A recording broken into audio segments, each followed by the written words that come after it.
ప్రభుత్వం కార్మికుల్ని మనుషులుగా చూడడం లేదు, కార్మికులను బానిసలుగా మార్చదలుచుకున్నది.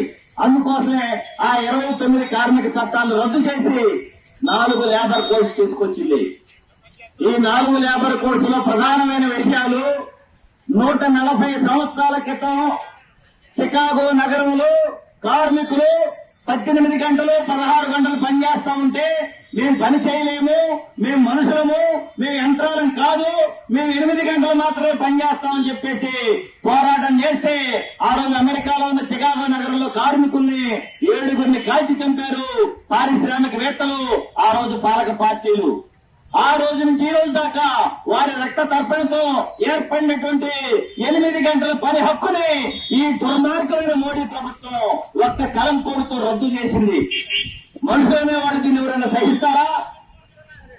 ఒక్క కలం పోడుతో రద్దు చేసింది. దురదృష్టకరమైన ఏంటంటే ఈ ఆంధ్రప్రదేశ్ లో ఉన్నటువంటి 3 మొదలైన పార్టీలు కూడా ఆ యొక్క 8 గంటల పని రద్దుకి మద్దతు ఇచ్చాయి. మనందరూ కూడా ఆలోచించాలి. ఈ సమాజంలో సంపద సృష్టికర్తలైన కార్మికులకి 8 గంటల పని ఉండాలా వద్దనేది మనందరం తేల్చుకోవాల్సిన సమయం వచ్చేసింది. లేకపోతే ఈ రోజు 12 గంటలు పని చేయమంటున్నారు. మోడీ ప్రభుత్వం 12 గంటల దాకా పని పెంచుకునే అవకాశం కల్పించింది. ఆయనకి శిష్యుడు మన బాబు గారు 10 గంటలని చెప్పే చట్టం చేసేశారు మొన్న మంత్రివర్గ సమావేశంలో. మేము ఒక్కటే చెబుతున్నాం, మోడీ గారు గాని, చంద్రబాబు గారు గాని, పవన్ కళ్యాణ్ గారు గాని, జగన్మోహన్ రెడ్డి గారు గాని ఫ్యాక్టరీలోకి వచ్చేసి మీరు ఒక 8 గంటలు పని చేయండి, మీరు నిర్ణయించినట్టు 10 గంటలు వద్దు.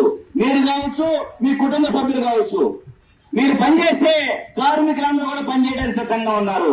అంటే మీరు మాత్రమే మనుషులా? మిగతా వాడు జనం మనుషులు కాదా? ఈరోజు సంపద సృష్టిస్తున్నటువంటి కార్మిక వర్గం రోజుకి 12 గంటలు పని చేయాలంటే ఎప్పుడు నిద్రపోవాలి? ఎప్పుడు కుటుంబాలు, భార్య, పిల్లలు వారి రోజువారీ జీవితాలు ఎప్పుడు గడపాలి? ఇలాంటి బానిసత్వాన్ని గడుపుతుంది మోడీ ప్రభుత్వం. మోడీ ప్రభుత్వానికి ఈ 3 పార్టీలు కూడా డూడు బసవగా తలకాయ ఊపుతున్నారు. అలాగే ఫ్యాక్టరీల్లో పనిచేసే కార్మికులకి కడుపు గాలి, వాళ్ళకి బాధ వచ్చి, వాళ్ళ కష్టం వచ్చి, వాళ్ళకి ఇబ్బంది వచ్చి మేము సంఘం పెట్టుకోవాలి అంటే ఇంతకుముందు 7 ఉంటే సంఘం పెట్టుకునే అవకాశం ఉండేది. ఇప్పుడు 7 కాదు, 100 మంది ముందుకు రావాలంట, లేకపోతే 10% ముందుకు రావాలంట. అంటే కార్మిక సంఘాలు ఉండకూడదు. వీళ్ళకి కార్మిక సంఘాలు ఉంటే హక్కుల్ని ప్రశ్నిస్తారు, కార్మికుల గురించి అడుగుతారు, ప్రశ్నిస్తారు, పోరాడతారు, వాళ్ళ హక్కులు సాధించుకుంటారు. అందుకోసమే కార్మిక సంఘాలు ఉండకుండా చేయడం కోసం మోడీ ప్రభుత్వం ఈ లేబర్ కోడ్స్ తీసుకొచ్చింది. తెలుగులో న్యూస్ కి ఫాస్టెస్ట్ యాప్ ఇప్పుడు టోటల్లీ న్యూ అవతార్లో జస్ట్ 5 సెకండ్స్ లో కంప్లీట్ న్యూస్. సోషల్ మీడియాలో ట్రెండ్స్ కి one stop solution. Live TV app voice search option తో ఇప్పుడే డౌన్లోడ్ చేయండి లేదా అప్డేట్ అయిపోండి. యాప్ లింక్ డిస్క్రిప్షన్ లో ఉంది.